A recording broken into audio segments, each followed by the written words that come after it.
పురపాలక సంఘం కొత్తకోట 2024-2025 సంవత్సరమునకు బడ్జెట్ సమావేశంకు హాజరైన జిల్లా కలెక్టర్ తేజస్ నందలాల్, పవర్ దేవర్ కద్రా, MLA G Madhusudan Reddy, local body collector Sanchit Gangwar, municipal chairman Sukesini Vishweshwar, municipal commissioner G Srinivas, municipal vice chairman Jayamma, కౌన్సిలర్లు, అధికారులు తదితరులు పాల్గొన్నారు.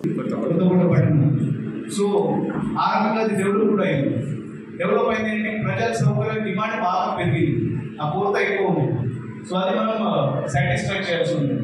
అది మైండ్లో పెట్టుకునేసరికి డ్రింకింగ్ వాటర్ ఏదైతే అడిషనల్ రిక్వైర్మెంట్ ఉందో దాని గురించి ఒకటి బల్క్ సప్లై, ఒకటి ఇంటర్నల్ డిస్ట్రిబ్యూషన్, ఏదైతే ఎమ్మెల్యే గారు అన్నారు ఇంటర్నల్ డిస్ట్రిబ్యూషన్ ఏదైతే ఇష్యూస్ ఉన్నాయి దాని గురించి ఒక స్పెషల్ టీమ్ ఏర్పాటు చేసి మిషన్ వెళ్తే వాళ్ళు అంటే ఇప్పుడు మీ పబ్లిక్ హెల్త్ డిపార్ట్మెంట్కి హ్యాండ్ ఓవర్ ఉంటుంది కాబట్టి వాళ్ళు మన sanitation team and line man most critical person. ఆ లైన్ మ్యాన్ తెలుసు లైన్ కింద ఎక్కడ నుంచి పోతుంది, ఎక్కడ ట్యాప్ అయితే ఎక్కడ పోతుందని.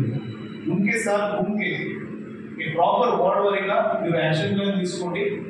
13వ వార్డు పోతే కూడా అక్కడ కూడా వార్డుల వాటర్ వస్తుందని చెప్పినప్పుడే తక్షణమే మేము కలెక్టర్ గారితో మాట్లాడడం జరిగింది. నేనే పర్సనల్గా మాట్లాడాక ఎస్సీ గారిని పంపించారు. ఎస్సీ గారు వచ్చి ఎంక్వైరీ చేసుకుంటారు కదా. శంకర సముద్రం నీళ్లు కలెక్టర్ గారి చొరవతోనే ఈరోజు మనకు వార్డులకు ఇవ్వడం జరిగింది.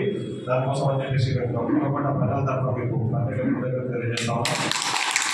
ఆ వాటర్ పాయింట్ ఉంటుంది. ఇవాళ మళ్ళీ దాని నుంచి బోర్డు మనకు ఇంపోయే అవకాశం ఉంది. ఇవాళ మళ్ళీ బాయి మళ్ళీ తక్కువ అంటే మళ్ళీ కూడా కలెక్టర్ గారు సమీక్షిస్తామని మళ్ళీ కూడా వాటర్ వదిలి కొత్త కూడా రాబోయే రోజుల్లో సభ్యత ఎలాంటి వాటర్ సమస్య లేకుండా చూసే బాధ్యత మేము తీసుకుంటాము. దాని ముఖ్యంగా కమిషనర్ గారు మేము క్లియర్గా చెప్పడం జరిగింది.